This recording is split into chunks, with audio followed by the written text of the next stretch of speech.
Good evening students, welcome to Gen Edu live classes. और आज के सेशन में हम लोग जो है आज का जो मेंस का पेपर था फर्स्ट सेशन का, उसको 20 जुलाई वाले फर्स्ट शिफ्ट के फिजिक्स के पेपर को डिस्कस करने वाले हैं बच्चों। तो एक बार पेपर पे जरा नजर डालते हैं, है ना सर। पेपर तो जैसे पिछले सेशन के थे कुछ उस तरह का आया है। हाँ, नहीं, पिछले मॉडरेट, सेशन से थोड़ा थोड़ा सा सा फिजिक्स में कहें तो अच्छा लेवल है, अच्छा लेवल है। लेकिन मुश्किल नहीं है, हाँ, इजी ही कहेंगे इजी इसको है, हम। कुछ क्वेश्चन लेंदी हैं, लेकिन कुछ क्वेश्चन तो बहुत ही सिंपल बहुत हैं। इजी। स्टार्ट करते हैं फर्स्ट क्वेश्चन से। मास m strike with a speed u perpendicularly at the end point of a uniform road of mass m। ज्यूम कर लेते हैं, ये सपोज एक रोड दे रखी है, मास कैपिटल M और एक मास स्मॉल m है। वो मूव कर रहा है with speed u perpendicular to the rod और स्ट्राइक कहाँ करता है, एंड पॉइंट पे। Uniform rod of mass M, length L, length इसकी है capital L. Elastically M comes to rest, find the ratio of M by M. Means collision के बाद small am rest पे आ जाता है, तो काम आसान है। और इलास्टिक कोलिजन भी दे रखा है, तो मान लेते हैं कोलिजन के बाद की सिचुएशन जो है मैं यहां ड्रॉ करूं, तो ये एम मास और ये स्मॉल एम, कोलिजन के बाद ये तो आ गया रेस्ट पर। और मान लेते हैं इसकी स्पीड हो गई है v और एंगुलर वेलोसिटी मैंने मान ली ओमेगा की, कि एंड पे कोलाइड कर रहा है तो ये रोटेट भी करेगा और सेंटर ऑफ मास आगे भी जाएगा। कोलिजन दे रखा है इलास्टिक, तो पहले हम मोमेंटम कंजर्वेशन से देख लें। इक्वेशन बनती है हमारे पास और हमें small M by capital M निकालना है। अगर मैं सिस्टम में लीनियर मोमेंटम कंजर्व करूं तो मैं लिख सकता हूं एम यू, जो सिस्टम में इनिशियल लीनियर मोमेंटम है, स्मॉल एम मूव कर रहा था, कैपिटल एम रेस्ट पे था। कोलिजन के बाद कैपिटल एम मूव कर रहा है, स्मॉल एम रेस्ट पे है, तो फाइनल मोमेंटम हो जाएगा कैपिटल एम इंटू वी। और अगर मैं एंगुलर मोमेंटम कंजर्व करूं अबाउट दिस पॉइंट, इस पॉइंट को मैं ओ कह देता हूं, इस रोड का सेंटर ऑफ मास, इस पॉइंट के अबाउट देखें तो इनिशियल एंगुलर मोमेंटम इसकी वजह से आ रहा है M V M U into R, means M U into L by two is equals to final angular momentum. ये तो आ गया रेस्ट पे, इसका तो मोमेंटम ही खत्म हो गया जो है अब इसके पास है। और अगर मैं ओ पॉइंट के अबाउट एंगुलर मोमेंटम देखूं तो सिंपली आई ओमेगा लिख सकता हूं।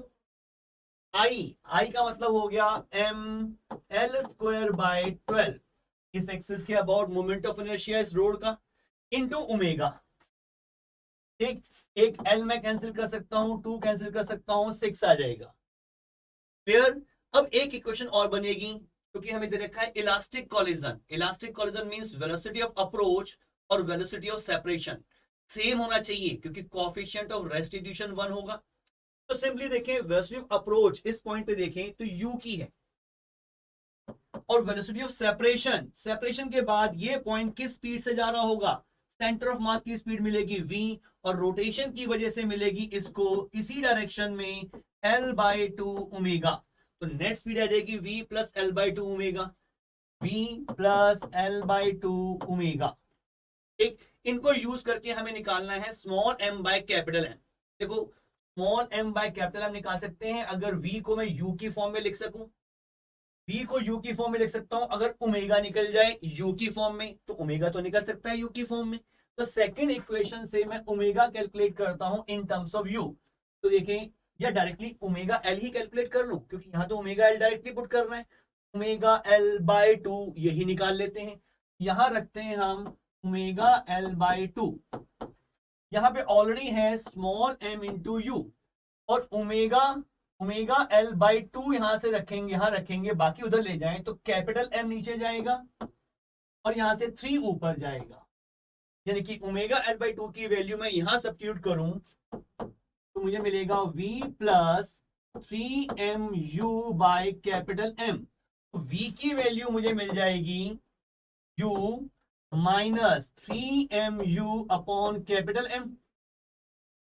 u माइनस दिस, ये u की वैल्यू मैं यहां सब्स्टिट्यूट कर देता हूं, क्योंकि फिर मेरे को पूरी इक्वेशन में u मिल जाएगा, या सॉरी v की वैल्यू पुट करूंगा तो u मिल जाएगा। तो जरा सब्स्टिट्यूट करके देखिए जरा, यहां लेफ्ट में है mu is equal to capital M into v, v मतलब u minus 3mu upon capital M। Bracket open कर लेते हैं, M U is equals to capital M U, वैसे तो यू कॉमन लेके हम कैंसिल कर सकते थे, चलो ओपन कर लेते हैं, माइनस यहाँ एम कैंसिल होगा 3mu, इसको ले जाए लेफ्ट में, ये आ जाएगा 4mu is equals to capital M U cancel, और small M by capital M की वैल्यू आ गई 1/4, और ये आपके कहीं ना कहीं ऑप्शन में होगा। थोड़ा सा लेंदी क्वेश्चन था, कॉन्सेप्ट सिंपल था, जो जनरली पढ़ाया जाता है क्लास में, कि कोलिजन के टाइम पे मोमेंटम कंजर्व रहेगा, लीनियर मोमेंटम भी और एंगुलर मोमेंटम भी। लीनियर मोमेंटम क्यों कंजर्व रहेगा? क्योंकि कोई एक्सटर्नल फोर्स नहीं लगा। एंगुलर मोमेंटम क्यों कंजर्व रहेगा? क्योंकि कोई एक्सटर्नल टॉर्क नहीं लगा। और इलास्टिक कोलिजन दे रखा है तो कोएफिशिएंट ऑफ रेस्टिट्यूशन 1 है, उसकी हेल्प से हमने ये इक्वेशन बना ली, और इन तीन इक्वेशन को सिंप्लीफाई करके हमें मिल गया m/m। थोड़ी मेहनत करनी पड़ी, लेकिन क्वेश्चन कहीं अच्छा ना कहीं था। इस पेपर का सबसे लंबा क्वेश्चन ये था। बिल्कुल। ऑल्दो ये इस तरह के क्वेश्चन आप लोगों ने किए होते हैं, बट ये भी बात सच है कि इस तरह के क्वेश्चन में थोड़ा सा दिक्कत भी बच्चों को होती है, क्योंकि हाँ। कई क्वेश्चन लिखने होते हैं, एक में भी आपसे चूक हो गई तो आपका टाइम भी खराब होता है। तो इस पेपर के हिसाब से मैं कहूंगा सबसे ज्यादा टाइम टेकिंग क्वेश्चन यही था। Not a very difficult one, but time taking है ना, टाइम तो लगेगा, केयरफुल रह के करना है। नेक्स्ट क्वेश्चन देखिए। अब इस क्वेश्चन में देखिए कि रिलेटिव वेलोसिटी का क्वेश्चन है। आपके जो मार्च वाले पेपर आए थे उसमें भी इस तरह के क्वेश्चन कहीं ना कहीं आए हुए थे। बिल्कुल सिंपल से क्वेश्चन है। क्या बोला जा रहा है? Bird is flying in north east direction with this much velocity 4√2 metre पर and wind is blowing from north to south with 1 metre पर। ये 2D में रिलेटिव वेलोसिटी के कॉमन से स्टैंडर्ड वाले क्वेश्चन है। तो इसमें आपको करना क्या होता है, आप क्वेश्चन को पढ़ते जाओ और साथ साथ में वेक्टर को ड्रॉ करते जाओ, ठीक है। तो अपने पहले तो डायरेक्शंस देख लेते हैं। तो ये वाली डायरेक्शन को टिपिकली हम ईस्ट और इसको बोलते हैं नॉर्थ। तो bird is flying in the north east direction. जब भी बच्चों नॉर्थ ईस्ट बोला जाए ना, आपको हमेशा नॉर्थ और ईस्ट के एंगल बाइसेक्टर पे जाना होता है। 45 डिग्री एंगल पे वेलोसिटी ऑफ बर्ड मिल रही है आपको, ठीक है। और इसका, इस वेक्टर का मैग्नीट्यूड भी पता है, सारी चीजें आप साथ के साथ लिख लो, पारा ना पढ़ना।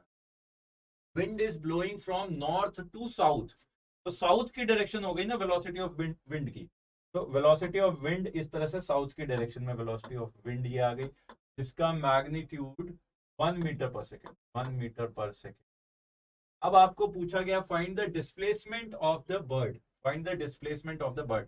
अब यहाँ पे पहले वाले केस में देखो बच्चों की, जो बर्ड फ्लाई कर रही है और जो विंड है, ये दोनों की वेलोसिटी कहीं ना कहीं एड अप हो जाएंगी। बेसिकली बर्ड फ्लाई कर रही होगी, तो विद रिस्पेक्ट टू विंड जो आएगा वेलोसिटी, वो ये वाला पार्ट है। तो इस पार्ट को आप बोल सकते हो with respect to wind.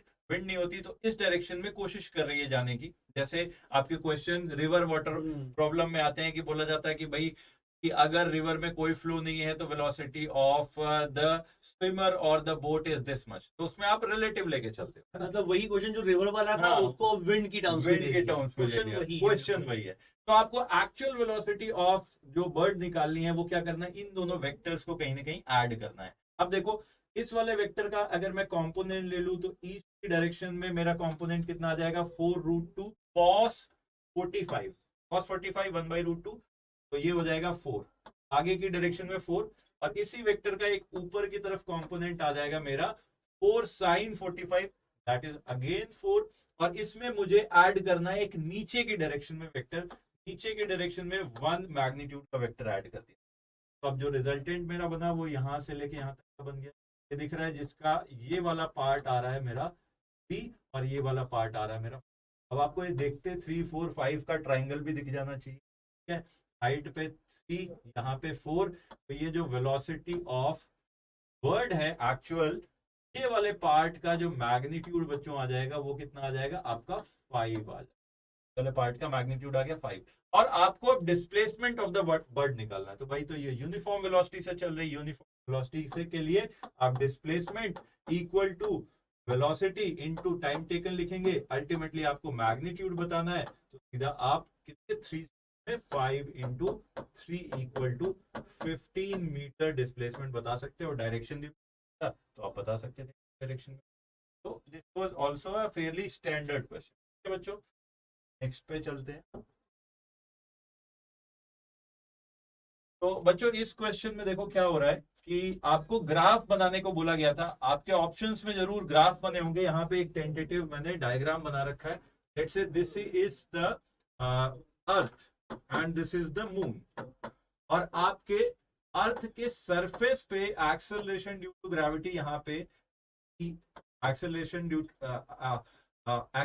To gravity at the surface of earth, G की वैल्यू गिवन है 10, और अगर मून के सरफेस पे देखें तो मैं GM बोल देता हूं, ये गिवन है आपको 4।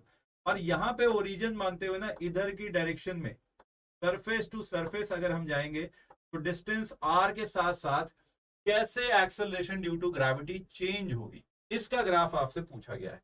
तो basically acceleration due to gravity g की वैल्यू विद r, ये वेरी कैसे हो रहा है इस चीज के बारे में पूछा।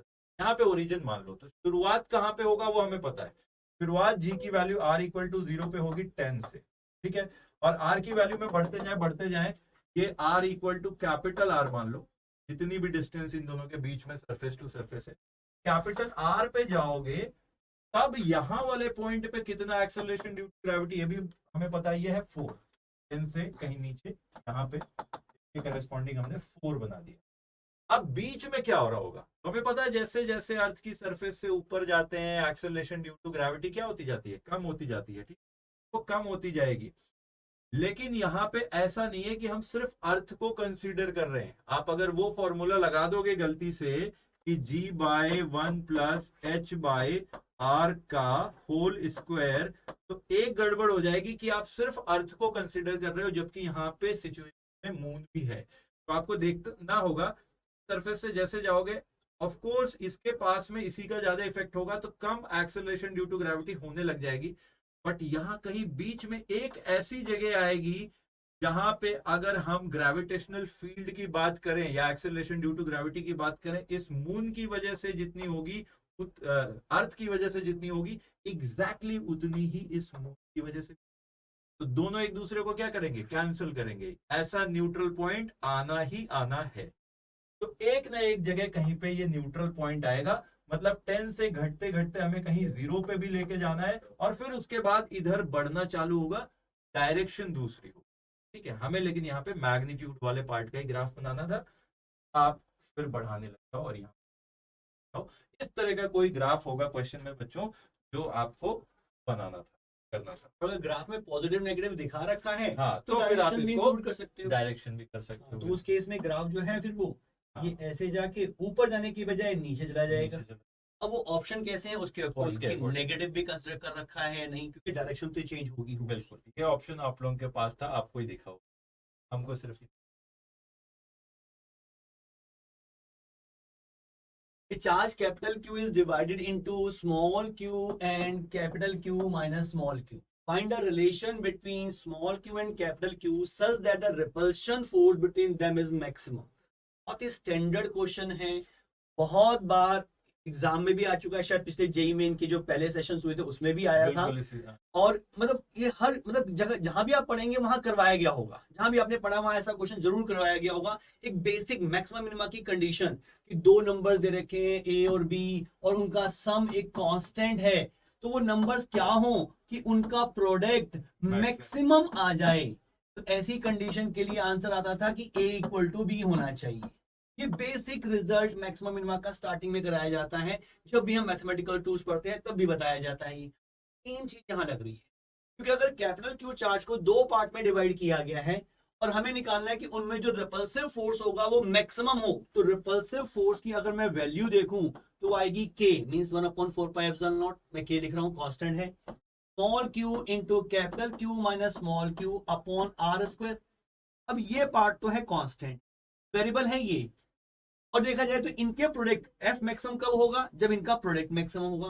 और ध्यान से देखें तो इन दोनों का सम तो कांस्टेंट है कैपिटल Q, यानी कि ऐसे दो नंबर्स जिनका सम फिक्स है कैपिटल Q और जिनके प्रोडक्ट को मुझे मैक्सिमाइज करना है, तो थ्योरम याद आ जाती है। थ्योरम ही कह सकता हूं मैं इसको, रिजल्ट है एक, मैं कह सकता हूं कि दोनों इक्वल होने चाहिए। अरे इक्वल कब होंगे, जब Q, अगर मैं इक्वल करके भी दिखा दूं तो सिंपल मिल जाएगा, Q is equal to capital Q by 2, यानी कि इन दोनों को आधा आधा डिवाइड कर दिया, कैपिटल Q को capital Q by 2, capital Q by 2 ऐसे डिवाइड कर देंगे, तो फोर्स जो होगा वो मैक्सिमम लगेगा।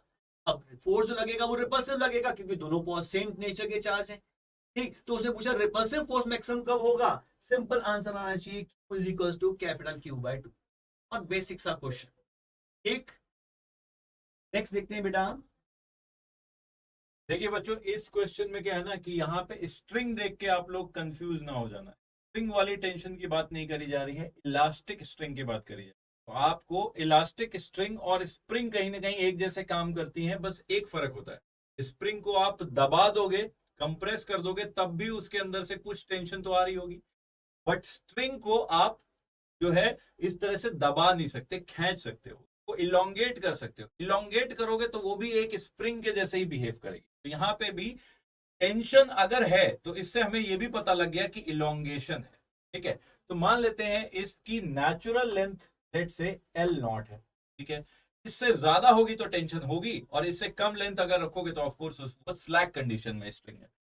तो अगर L नॉट लेंथ है और उस टाइम पे किसी टाइम पे जब एक्चुअल लेंथ L1 है तो इलोंगेशन कितना हो गया होगा, L1 माइनस L नॉट। उस टाइम पे टेंशन कितनी है, T1। और इलास्टिक कोफिशिएंट, इलास्टिक कांस्टेंट जो होता है उसको अगर मैं K बोल दूं तो T1 will be equal to K times जो इलोंगेशन था, that is L1 minus L naught, ऐसा लिख सकता हूं। सिमिलरली सेकेंड वाली कंडीशन के लिए मैं सॉल्व करूंगा बच्चों, तो T2 बराबर क्या लिखूंगा, स्प्रिंग कांस्टेंट तो सेम ही रहेगा, है ना, जो भी इलास्टिक कोफिशिएंट है वो सेम रहेगा, K इंटू अब जो नया इलोंगेशन है that is L2 minus L not. हो गया। आपको निकालना है L नॉट की वैल्यू। कैसे निकाले भाई, डिवाइड कर दें इन दोनों इक्वेशन को। यहां से T1 by T2 will be equal to L1 minus L naught divided by L2 minus L naught. अब आप इसका क्रॉस मल्टीप्लीकेशन कर लो तो आ जाएगा यहां से L2 times T1 minus sorry उल्टा लिख दिया मैंने यहाँ, T1 multiplied by L2 minus L not equals T2 into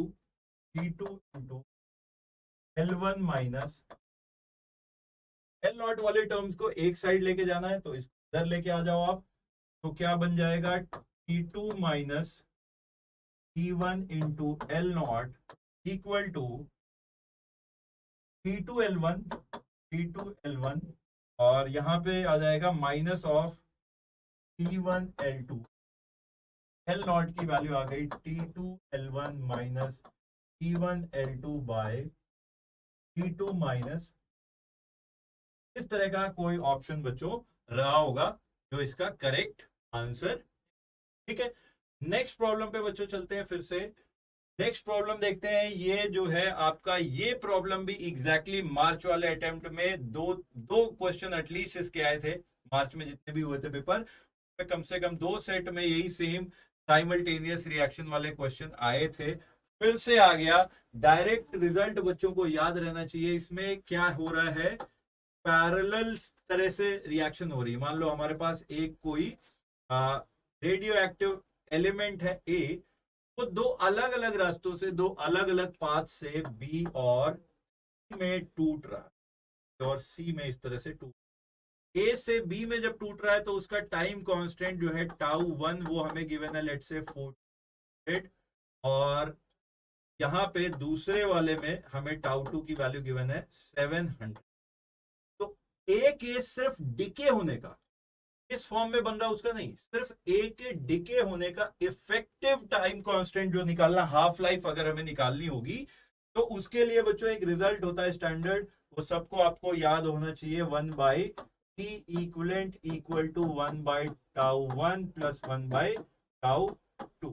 ठीक है, इसको सॉल्व करोगे तो 1 by 1400 plus 1 by 700 will become basically 3 by 1400। That means equivalent half life आपका आ गया 1400 बाई टाउ, क्या आ गया। ठीक है, अब आप सॉरी 1400 बाई। ठीक है, अब आपको सीधा सॉल्व करना है कि भाई इनिशियल नंबर मेरे पास n नॉट थे और t टाइम के बाद मेरे पास नंबर बचा n नॉट बाई 3। आप रिलेशन लगा लो सीधा, n naught by 3 equal to initial number n naught into e to the power minus t by. ठीक है, लॉग ले लो दोनों साइड से, n नॉट से n नॉट कैंसिल हो गया, इधर ln 1/3 will become minus of ln3, तो माइनस और यहाँ माइनस कट ही जाएगा। Natural log 3 will be equal to t by tau, और टाउ कौन सा, इक्वलेंट वाला टाउ ई। यहाँ से आपको टाइम की वैल्यू बच्चों कितनी जाएगी, time will be equal to tau equivalent that is 1400/3, जो भी यूनिट इसके ईयर मिनट आवर्स जो भी है, into ln, this will four. ठीक है, चलिए नेक्स्ट प्रॉब्लम पे। नेक्स्ट है फाइंड करंट थ्रू डायोड। अब ध्यान से देखो इस पिक्चर को, अगर तो क्वेश्चन अगर आपको जीनर डायोड आपने पढ़ रखा है तो देखते समझ में आ जाएगा कि जीनर डायोड दे रखा है और रिवर्स बाइसिंग में यूज कर रखा है। करंटली वही करते हैं कांस्टेंट वोल्टेज सप्लाई के लिए, और इस जीनर डायोड की वोल्टेज भी दे रखी है 50 वोल्ट, जो रिवर्स बाइस में हम यूज करेंगे। मींस इस जीनर डायोड के अक्रॉस 50 वोल्ट से ज्यादा पोटेंशियल कभी होगा ही नहीं, जितनी मर्जी करंट पास कर लो। और हमें निकालना है इसमें से करंट कितनी पास कर रही है। ध्यान से देखो भाई, इसके पैरेलल तो ये 2000 ओम का रेजिस्टेंस है, पैरेलल में है तो दोनों के अक्रॉस पोटेंशियल डिफरेंस सेम होगा। यहाँ 50 वोल्ट है हमेशा, तो यहाँ भी 50 वोल्ट ही रहेगा। अगर 50 वोल्ट का पोटेंशियल डिफरेंस यहाँ है तो इसमें से करंट कितनी जा रही होगी, मैं सिंपली ओम्स लॉ से निकाल लूंगा। 50/2000, 50/2000 एम्पियर। ध्यान से देखो बैटरी दे रखी है 100 वोल्ट की, यहां 50 वोल्ट लगा दिया तो बाकी 50 वोल्ट तो यहां होगा। अब यहां पे अगर इस रेजिस्टेंस के अक्रॉस देखूं 50 वोल्ट का पोटेंशियल डिफरेंस अगर आ रहा है तो इसमें से करंट कितनी जा रही होगी, ये भी ओम्स लॉ से। Simply 50/1000 ampere upon R is I. 50/1000 आ रही थी, 50/2000 इधर चली गई तो बाकी करंट इसमें से पास हुई होगी। देखिए इसमें से कितनी करंट पास हुई होगी, 50/2000, 50/2000 एम्पियर, जिसको हम लिख सकते हैं 25 मिली एम्पियर। तो आंसर मिल रहा है हमें सिंपली 25 मिली एम्पियर का। बहुत बेसिक सा क्वेश्चन, सिर्फ ये ध्यान रखना था कि जीनर डायोड जो रिवर्स बाइसिंग में काम कर रहा है उसकी ब्रेकडाउन वोल्टेज वो तो कांस्टेंट होती है, जितनी मर्जी करंट पास कर लो इसमें, इसके बाद वोल्टेज 50 वोल्ट से ज्यादा नहीं होगी। ठीक, एक बार जिसने ये पढ़ा था थ्योरी, उसका क्वेश्चन ये सीधा सीधा क्वेश्चन था। इलेक्ट्रॉनिक्स वाले पार्ट का ये है कि आप लोग स्पेशली जीनर डायोड बहुत इंपॉर्टेंट है बच्चों, सबसे ज्यादा क्वेश्चन इसी पे पूछे ही बिल्कुल आते इसी पे। हैं रिवर्स बाइसिंग में। अब ये क्वेश्चन देखिए बच्चों, इसमें भी थोड़ी सी कैलकुलेशन तो कहीं ना कहीं है, कॉन्सेप्चुअल क्वेश्चन भी एक तरह से है, बट इसको आप लोगों ने क्या भी होता है। ठीक है, ये जैसा इंक्लाइन प्लेन दिखाया हुआ वैसा तो कुछ नहीं है, आपको समझना होगा कि ये बेसिकली इस तरह की गोल सर्कल में ऐसे राउंड आपकी पूरी रोड है जो बैंक्ड है। ठीक है, इस रोड पे यहाँ पे 800 kg का एक मास है जो इस पूरे सर्कुलर पाथ पे ऐसे मूव कर रहा है, और ये स्लाइड ऊपर या नीचे भी नहीं कर रहा है। मतलब आप देखो ध्यान से तो ये हॉरिजॉन्टल प्लेन में ही मोशन कर रहा है, वर्टिकल डायरेक्शन में ये इक्विलिब्रियम में होना चाहिए। अब इस चीज का हमें फायदा भी कहीं ना कहीं लेना है।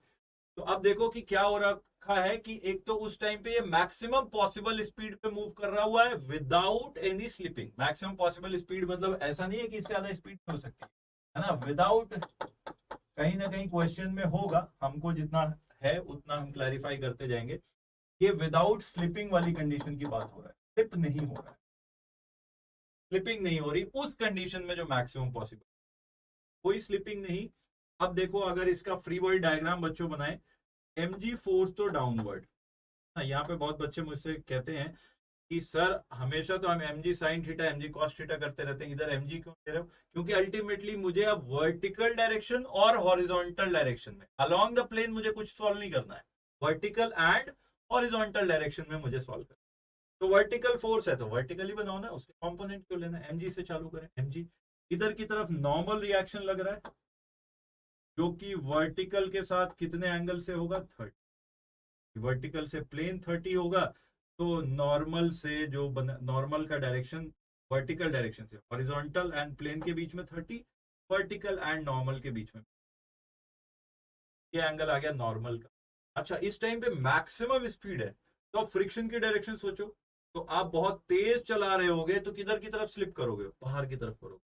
फ्रिक्शन उसको रोकने के लिए फ्रिक्शन जो बच्चों लगेगा वो इस डायरेक्शन में लग रहा होगा, और चूंकि इस टाइम पे स्पीड मैक्सिमम आपने कर रखी है जितनी पॉसिबल हो सकती थी, तो जस्ट स्लिपिंग होने वाली है, मतलब कि जो फ्रिक्शन लगेगा that will be the maximum possible value of friction, है ना, वो आपका आ जाएगा mu S into normal reaction, ये फ्रिक्शन, ठीक है। और ये वाला एंगल आपका है 6। अब क्या करना है कि जो एन और फ्रिक्शन फोर्स है इनके कंपोनेंट ले लो। तो नॉर्मल का कंपोनेंट लोगे तो ऊपर की तरफ जाएगा N cos 30 which is N root 3/2, और एक राइट ओवर डायरेक्शन में कंपोनेंट जाएगा that is N sine 30 that is n/2। जैसे ही आपने ये किया इसको हटा दो, जिससे इसको दोबारा काउंट मत। फिर फ्रिक्शन फोर्स है, इसी तरह से कंपोनेंट ले लो, दिस एंगल इज 30 डिग्री। तो इधर की तरफ जो कंपोनेंट जाएगा वो जाएगा friction into cos 30 which is basically root 3/2, और नीचे की तरफ जो जाएगा कंपोनेंट वो f sin 30 या f cos 60 जो भी बोल रहा चाहो आप, f/2 बेसिक वो आएगा। अब इस फ्रिक्शन को भी यहां से हटा दो। वर्टिकल डायरेक्शन में there is a condition of equilibrium, that means upward force to downward force. यहां से मैं लिख सकता हूं n root 3/2 will be equal to mg plus f की वैल्यू भी हमें पता है, वो भी हम लिख सकते हैं यहाँ पे म्यू एस इंटू एन के टर्म में। यहाँ से हम लिख सकते हैं f equal to mu S into N, और हमें निकालना कहीं ना कहीं नॉर्मल रिएक्शन है, तो सिर्फ इसी से सॉल्व हो जाएगा, ठीक है। f की वैल्यू उठा के रखो म्यू एस इंटू एन, और इसको इधर लाओ। n/2 तो देखो कॉमन मिल जा रहा है, n/2 तो कॉमन मिल जा रहा है। इधर में है root 3 minus mu S equal to mg। अब यहां से नॉर्मल की वैल्यू आ गई, 2 small mg by root 3 minus mu. यहां से वैल्यू आप सब्स्टिट्यूट कर दो, जी की वैल्यू जो भी दे रखी है इसमें 10 लेके कर लेते हैं, नहीं गिवन है तो 800 इंटू 2 600 इंटू 10, तो basically divided by root minus mu S, और म्यू एस की वैल्यू आपकी 2 म्यू एस और रूट 3 की वैल्यू 1.7, तो 1.53। इसके आगे का बच्चों आप कैलकुलेशन कर लेना और आंसर निकाल लेना, न्यूटन में इतना आंसर आ रहा होगा आपका। Again this question was conceptual bit, थोड़ा सा कैलकुलेशन इसमें भी करनी है। बाकी पेपर के हिसाब से देखेंगे, अगर हम बाकी पेपर के हिसाब से थोड़ा टफर साइड पे हम बोल सकते हैं, एक मॉडरेट क्वेश्चन था एटलीस्ट मेंस के। नेक्स्ट बच्चों, इस क्वेश्चन को देखा जाए, इस क्वेश्चन में भाई क्या है, ये क्वेश्चन तो बड़ा ही स्ट्रेट फॉरवर्ड क्वेश्चन। करना था क्या, a डॉट बी को क्या लिख सकते हो आप, ए बी कॉस थीटा, और a क्रॉस b का मैग्नीट्यूड क्या है, ए बी साइन थीटा के बराबर, दोनों को बराबर कर देना। A B cos theta equal to A B sine theta. यहां से भाई कॉस थीटा और साइन थीटा दोनों आ गए बराबर, दोनों अगर आ गए बराबर तो उसके लिए एंगल हमको मिल गया, कितना हो गया, 45 डिग्री। आप दो एंगल भी ले सकते हो, फर्क नहीं पड़ेगा, बट यहाँ से आपका निकल के आ जाएगा tan थीटा इक्वल टू 1, दैट मींस थीटा इक्वल टू 45 डिग्री यहाँ। और अब आपको निकालना है a माइनस बी के बीच का, a माइनस बी वेक्टर का मैग्नीट्यूड। बड़ा ही आसान है। अब इसके दो वेक्टर्स के सबट्रैक्शन का रिजल्टेंट क्या होता है, a square plus B square minus 2ab cos 45 रखोगे तो 1/√2 आ जाएगा। यहाँ पे आपका रिजल्ट आ जाएगा a square plus B square minus √2ab minus a will be. बहुत ही स्ट्रेट फॉरवर्ड क्वेश्चन था बच्चों, बहुत ही ज्यादा आसान क्वेश्चन था ये। आई होप आप लोगों में से कभी गलत नहीं हुआ होगा, गलत अगर हो गया है तो ये चिंता की बात है। नेक्स्ट क्वेश्चन पे चलते हैं। ये भी बड़ा स्ट्रेट फॉरवर्ड क्वेश्चन है, और अगेन ये मार्च वाले अटेम्प्ट के सारे क्वेश्चन अगर आप उठा के देखोगे तो आपको बिल्कुल इसी के जैसे 2-3 क्वेश्चन लिखे जाएंगे। फिर रिपीटेड क्वेश्चन कहीं ना कहीं आ रहे हैं कि, और आपके स्कूल के लिए भी इंपॉर्टेंट होते हैं, डायरेक्ट वाले क्वेश्चन है ये। न्यूट्रॉन गिवन है अपने को, अल्फा पार्टिकल गिवन है, सेम काइनेटिक एनर्जी है। कहीं ना कहीं इसी तरह के क्वेश्चन करने के लिए हम लोग जो रेडियस है सर्कुलर पाथ की मैग्नेटिक फील्ड में चार्ज पार्टिकल की जो सर्कुलर पाथ की रेडियस आती है उसके फॉर्मूला में एक बार तो हम लोग लिखते हैं r इक्वल टू mv/qb, ये भी आप लोगों को याद रहना चाहिए। और अगर काइनेटिक एनर्जी के टर्म में लिखना होता तो ऊपर वाला टर्म मोमेंटम बन रहा है ना, मोमेंटम को हम लोग लिख सकते हैं √2 into mass into kinetic energy. इसी को आप ऐसे भी लिख सकते हैं √2m इंटू कैपिटल के where k is the kinetic energy by q. तो अब radius of neutron divided by radius of alpha particle, ये लिखना है। तो आप देखो k तो सेम है, e सेम है, सेम मैग्नेटिक फील्ड कांस्टेंट है, चार्ज अलग है, m अलग है, तो बेसिकली m बाई q का रेशियो ले रहे हैं। तो हम ड्यूट्रॉन के लिए मास का रेशियो ले लो, है ना, रूट के अंदर मासेस का रेशियो ले लो। तो mass of deuteron will be of 2 unit और mass of alpha particle will be of 4 unit. Under root के अंदर तो आ गया 2/4। और चार्ज का रेशियो जो है आप उल्टा करके ले लो, अल्फा वाले का चार्ज ऊपर रखोगे, है ना, तो अल्फा वाले का चार्ज हो गया 2 और इसका न्यूट्रॉन का हो गया आपका। अब यहां से देख लो आप कितना आ रहा है, तो 2 और अंडर रूट 4 तो एक दूसरे को कैंसिल कर देंगे, बचा कितना, रूट। बिल्कुल स्ट्रेट फॉरवर्ड डायरेक्ट क्वेश्चन। छोटी मोटी यहाँ पे कहीं ऊपर नीचे करने में गलती अगर जल्दबाजी में कर रहे हो तो ये आपको नेक्स्ट अटेम्प्ट के सोचने के लिए चीज है कि ऐसे क्वेश्चन आपको आते होने के बाद गलत बिल्कुल नहीं करके आने हैं, जल्दबाजी नहीं करना है, ठीक है। और बाकी आई होप ज्यादातर लोगों का ये सही ही हुआ है। इस क्वेश्चन में बच्चों देखा जाए, है ना, इस क्वेश्चन में क्या बोला जा रहा है, फॉर द स्फेरिकल इंटरफेस, इस तरह का एक स्फेरिकल इंटरफेस है जिसका सेंटर ऑफ कर्वेचर यहाँ पोल वाले पॉइंट से 30 सेंटीमीटर सब गिवन है, देख के आपको पता लग जाएगा। रेडियस ऑफ कर्वेचर 30 सेंटीमीटर है, यहाँ पे एक ऑब्जेक्ट रखा है 40 सेंटीमीटर पे है, इस साइड का रिफ्रैक्टिव इंडेक्स 1.4 है और इस साइड का रिफ्रैक्टिव इंडेक्स 1.25 है, ठीक है। इमेज कहाँ पे बनेगी ये हमें बताना है। तो इस पोल से डिस्टेंस देखो ऑब्जेक्ट की ये है, object distance u will be equal to -40, left में है ना, इंसिडेंट रे तो देखो राइट में जा रही है, राइट के डायरेक्शन पॉजिटिव। इमेज हमें बताना है μ1 की वैल्यू, इस साइड की रिफ्रैक्टिव इंडेक्स की वैल्यू μ1 या इसी को n1 लिख देता हूँ, n1 लिखा है, 1.4 है। दूसरी साइड का जहां पे इमेज बननी है उस साइड का रिफ्रैक्टिव इंडेक्स है 1.5। फॉर्मूला बच्चों आप लोगों को पता है, n2/v minus n1/u equal to n2 minus n1/r, ठीक है। n2 that is 1.25/v minus n1/u minus of 1.4/u equal to -4, ये माइनस माइनस प्लस हो जाएगा by plus 40 equal to n2 minus n1 that is 1.25 minus 1.4 that will come out to be minus of 0.15, ये आ गया n2 minus n1 divided by radius of curvature, वो भी sign के साथ लिखना। सेंटर ऑफ कर्वेचर लेफ्ट में है, that means radius of curvature has to be taken as negative, it will be -4, minus minus भाई उड़ा दो। अब इसको, इस वाले टर्म को दूसरी साइड लेके जाओ, तो क्या बनेगा आपका 1.25/v equal to 0.5 minus this much, 0.5 minus 0.15 minus 1.4, तो बेसिकली आएगा माइनस ऑफ 1.25 डिवाइडेड बाय 4। अब ये क्वेश्चन की डेटा ऐसा दे रखा था कि काफी चीजें आसान हो गई, 1.25 से 1 कैंसिल हो गया, ठीक है।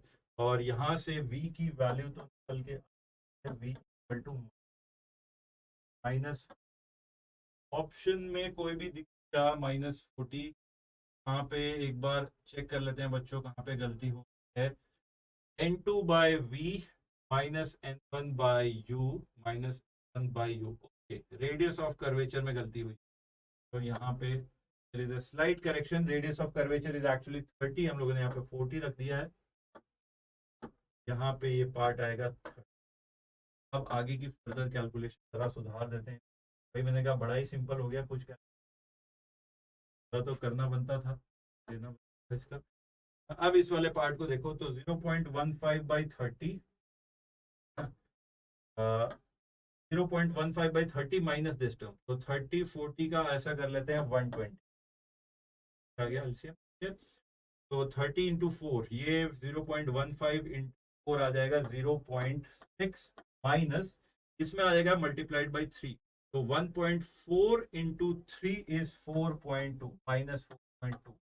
अब इसी को और फर्दर सॉल्व करेंगे तो आ जाएगा minus of 3.6 by 120 equal to, इधर साइड में क्या था 1.25/v, 1.25/v। अब v की वैल्यू देखो, v की वैल्यू यहाँ से और फर्दर इस जगह से क्रॉस मल्टीप्लाई करके अगर सॉल्व किया जाए, v will be minus of 121.25 divided by 3.6। अच्छा 1.25 इंटू 120 हो जाएगा 30 और बढ़ा दो, है ना, तो 150 माइनस ऑफ 150 बाई 3.6, 3 से चला जाएगा ये 50 हो जाएगा, ये हो जाएगा 1.2, और 2 से और कैंसिल करना चाहो तो minus of 25 by 0.6, minus of 25 by 0. Minus 25 by 0.6, 0.6 को 3/5 भी लिख सकते हैं, यहाँ पे 3 और ऊपर में 5 आ गया तो 25 इंटू 5 125, तो माइनस ऑफ 125 बाई 3, ये ए हो जाएगा। आप थोड़ा सा लेंदियर साइड पे था, कैलकुलेशन करनी थी बच्चों, बट सीधे सीधे करते चले जाते, कैलकुलेशन में कहीं भी ग्लिच नहीं होता तो आपका आंसर भी आ जाता। But again looking at the paper, इस क्वेश्चन को मैं मॉडरेट साइड पे बोलूंगा, क्योंकि कुछ क्वेश्चन होता है कि हमें पता है कि हमें पूरी प्रोसेस पता है कैसे क्या करना है, बट वो प्रोसेस है तो थोड़ा सा लंबा, क्वेश्चन तो लिखनी पड़ेगी आपको। तो इस तरह का क्वेश्चन था, not difficult in any manner, but थोड़ा टाइम आपका जरूर ले।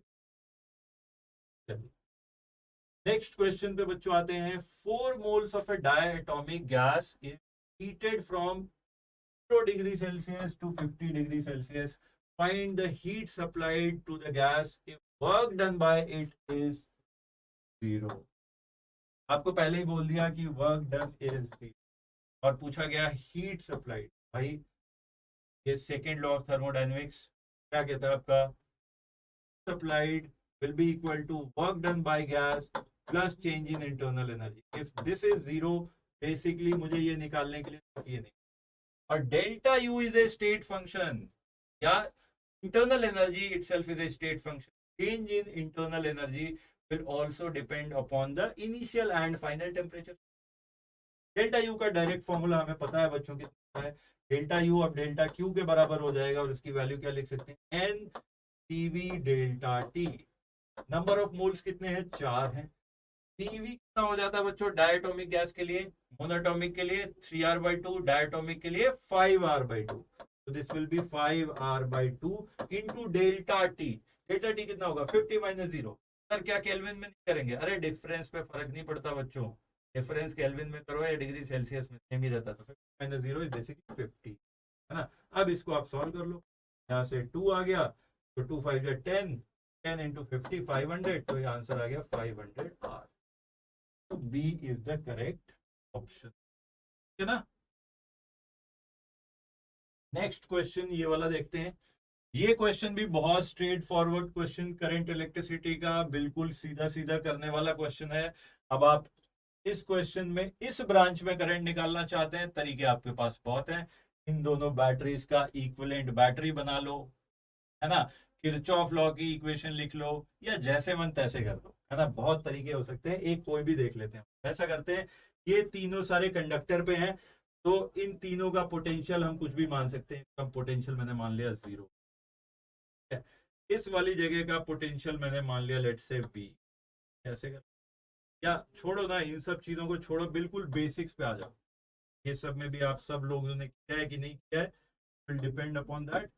की जगह जो सबने किया वो करते हैं। सबने क्या किया भाई, इधर से इस बैटरी से करंट I1 आई, बैटरी से करंट I2 आई, इसमें दोनों इकट्ठा हो गई I1 प्लस I2, तो सबने किया। तो आप इस वाले लूप की इक्वेशन लिख दो जरा, यहाँ से चालू करो। 140 minus 20 into I1 minus 6 into I1 plus I2, तो मैं ऐसे लिख सकता हूँ 20 into I1 plus 6 times I1 plus I2 equal to जितना ये वोल्टेज था 140। एक इक्वेशन यहाँ से आ गई मेरे पास, एक इस वाले लूप की इक्वेशन लिख लूंगा, वाले लूप की यहाँ से, ठीक है। तो 90 minus 5I2 minus 6I1 plus I2, 5I2 plus 6I1 plus I2 will be equal to 90। यहाँ से I1 I2 दोनों की वैल्यू आप निकाल लो। तो कैसे निकाला जाएगा, देखो इनको सिंप्लीफाइड फॉर्म में लिख लेते हैं। 20 plus 6 26 I1 plus 6 I2 equal to 140, और यहाँ से लिखोगे तो आ जाएगा आपका 5 I2 प्लस I1 वाला एक जगह लिख लो, 6I1 plus 5 plus 6 11 I2 equal to 90। ठीक है, ऐसे देखो कौन सा पहले उड़ा दिया जाए, I2 उड़ा दिया जाए। I2 उड़ाना है तो क्या करना है, इसको 11 से मल्टीप्लाई कर दो, इसको 6 से मल्टीप्लाई कर दो, ठीक है, और सब्ट्रैक्ट कर दो। तो 11 इंटू 26 कितना हो गया, 26, 11 जा हो गया 260 प्लस 26 286, 286 माइनस I1 वाले पार्ट को निकाल रहे हैं, I2 कैंसिल कर रहे हैं, 6 into 6 36 I1 equal to 140 into 11 will become basically 1400 plus 140, 1540 minus 540 plus 540 आ गया 1000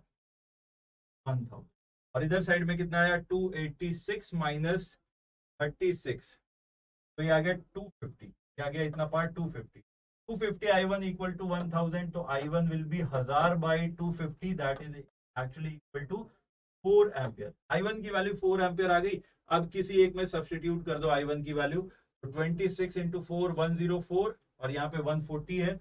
I2 की वैल्यू यहाँ से निकल के आ जाएगी कितनी, 140 minus 104 that is 36, 36 by 6 that is equal to I1 plus I2 हमें निकालना था इस वाले ब्रांच में, तो I1 प्लस I2 कितना, 4 प्लस 6 इक्वल टू 10 एम्पियर आ गया। तो आंसर शुड बी 10 एम्पियर। बच्चों यहाँ पे कहीं पे कुछ कैलकुलेशन गड़बड़ नहीं दिख,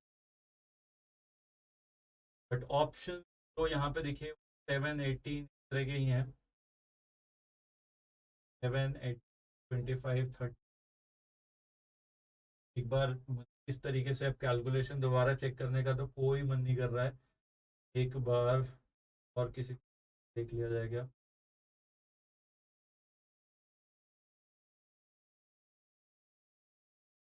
वेरीफाई कर लेते हैं ना, बेस्ट है। I1 की वैल्यू हमारे पास कितनी है, 4, तो 140 माइनस 80 और यहाँ पे आ गया 10 10 60, 80 60 140 बिल्कुल सही, परफेक्ट बैठ रहा है। 90 90 माइनस यहाँ पे 5 इंटू I2 6 30, 5 इंटू 6 30, 90 माइनस 30 60 हो गया 60, और इधर जाने पे अब करंट और वोल्टेज ड्रॉप करेगी 10 इंटू 6। एक्चुअली यहाँ पे जो ऑप्शन हमें मिले हैं बच्चों, क्या ऑप्शन कोई भी करेक्ट नहीं है। Actual correct answer is 10 ampere. ये आंसर सही होगा, 6 वाले रजिस्टर से 10 एम्पियर की करंट जारी होगी, सब कुछ बाकी बैठ रहा। नेक्स्ट क्वेश्चन पे चलते हैं।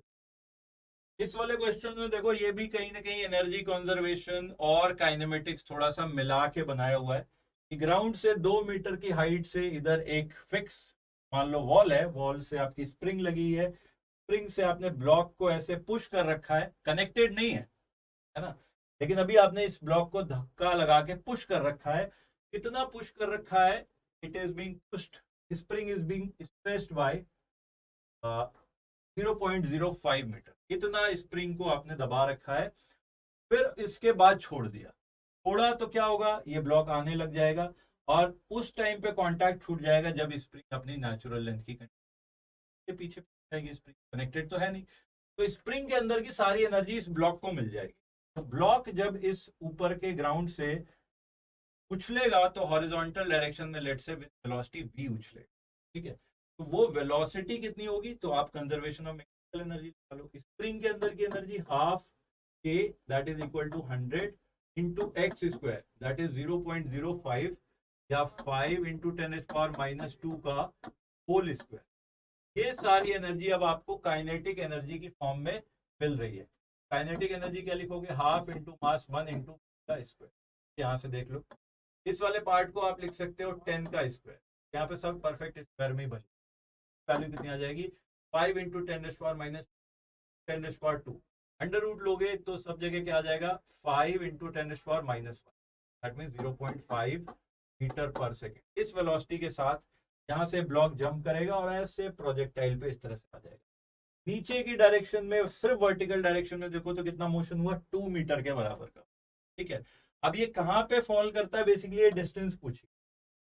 आपको ऐसे क्वेश्चंस का आइडिया हो चुका होगा बच्चों, अगर प्रैक्टिस आप लोगों ने करी, चाहे वो फ्लूइड के क्वेश्चन करे होंगे इस तरह से, चाहे वो आप काइनेमेटिक्स के इस तरह के क्वेश्चन करे हों, आपको क्वेश्चन इस तरह के मिले हैं। ये प्रोजेक्टाइल क्वेश्चन हो गया, हॉरिजॉन्टल प्रोजेक्टाइल का हो गया कि भाई आपने वेलोसिटी दी जो ना इनिशियल, वो हॉरिजॉन्टल डायरेक्शन, वर्टिकल में कुछ भी नहीं है।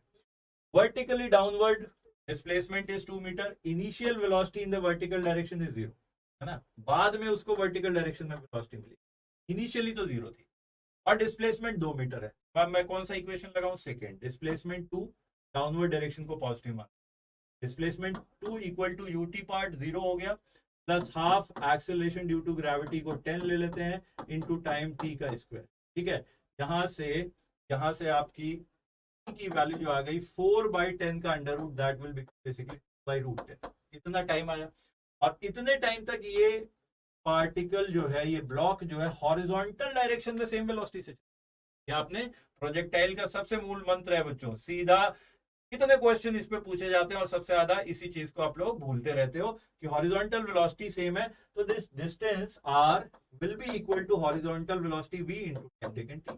v की वैल्यू 1/2 है, 1/2 multiplied by this, okay, v and t, हाँ 1/2 से करोगे तो ये 2 कैंसिल हो जाएगा, आंसर आ जाएगा 1/√10, 1/√10 मीटर।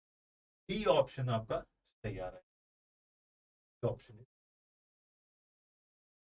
चलिए बच्चों, next question, again this is one of the typical questions. जब भी कहीं पे भी आप लोग किसी भी कोचिंग में कहीं पे भी पढ़ रहे होगे, अगर आपने पढ़ाई करी है किसी भी जगह पे, स्टैंडर्ड जगह पे, तो ये वाला सवाल तो बिल्कुल बताया ही जाता है। ठीक है, वर्क डन निकालने के लिए जो one of the typical question, एक हम लोग ग्राफ पे बेस्ड क्वेश्चन कराते हैं साइक्लिक प्रोसेस में, वो हम लोग कराते ही कराते हैं। यहाँ पे एरो का डायरेक्शन नहीं दिया, वो भी आप मान, पॉजिटिव वर्क करना, ऑप्शन सारे पॉजिटिव में है, तो एरो ऐसे बना लो। ठीक है, अब देखो इस प्रोसेस में पूछा गया है कि भाई कितना वर्क डन होगा, तो कभी भी इसको सर्कल, अगर क्वेश्चन में भी दिया है तो सर्कल के जैसे आप πr² नहीं करोगे, है ना, गलत हो जाता है। क्यों? क्योंकि डायमेंशन गलत हो जाती है। वर्क डन चाहिए तो प्रेशर मल्टीप्लाइड बाय वॉल्यूम चाहिए, तभी उसकी डायमेंशन बनेगी आपकी एनर्जी वाली। ठीक है, जूल की बनेगी। तो अब देखो इसको इलिप्स के जैसा सोचो, इलिप्स के जैसा सोचो, ये इतना लेंथ हो गया आपका टोटल मेजर एक्सिस, ये हो गया मान लो माइनर एक्सिस, ये इतनी डिस्टेंस कितनी होगी, 70 - 20, this height is basically 70 - 20, basically 2a, semi, ये मेजर एक्सिस इसकी हो गई इलिप्स की 2a, that is equal to 50। ठीक है, यूनिट क्या है, किलो पास्कल, इनटू 10⁻³ पास्कल। और ये वाला पार्ट जो हो गया, ये पार्ट आ गया आपका minor axis, that means 2b, and that is equal to 40 - 20, that is 20, और ये वॉल्यूम जो है सेंटीमीटर में है ना, क्यूबिक सेंटीमीटर में है। तो अब इसके साथ में आपको 10⁻⁶ भी लगाना पड़ेगा, मीटर क्यूब करने आपको ये भी लगाना। और total work done in a PV diagram in a close loop is equal to this much, ये लूप के अंदर का एरिया, ये एरिया निकालना है आपको। इलिप्स के एरिया का फॉर्मूला बच्चों पता होना चाहिए। ये वाला लेंथ है अगर आपका 2a, that means semi major axis is a and semi minor axis is b, then this area is actually equal to pi a। ये कर लो आप, है ना, तो इधर हाफ कर लो, ये 25 हो जाएगा, ये 10 हो जाएगा। ठीक है, और answer will be pi into 25 into 10⁻³ multiplied by 10 into 10⁻⁻⁶, that will become basically 10⁻⁵. Answer will be actually equal to 0.25 pi, 0.5 pi। एक ऑप्शन है बी सी, वही आंसर होगा, 0.25 इज द आंसर। तो पॉइंट डी लगा लो, तो 0.25 ये आंसर आ जाएगा, answer. Next question पे देखते हैं। अच्छा, ये इतने ही क्वेश्चन थे, मुझे लगा नेक्स्ट कोई क्वेश्चन है। तो ये फर्स्ट सेशन के क्वेश्चन थे बच्चों, तो आई होप आप लोगों को सोल्यूशन पसंद आए होंगे। सेकंड सेशन के भी सोल्यूशन बहुत जल्दी ही अपलोड हो जाएंगे, हमें क्वेश्चंस मिल गए हैं और हम उन पे काम कर रहे हैं। ठीक है बच्चों,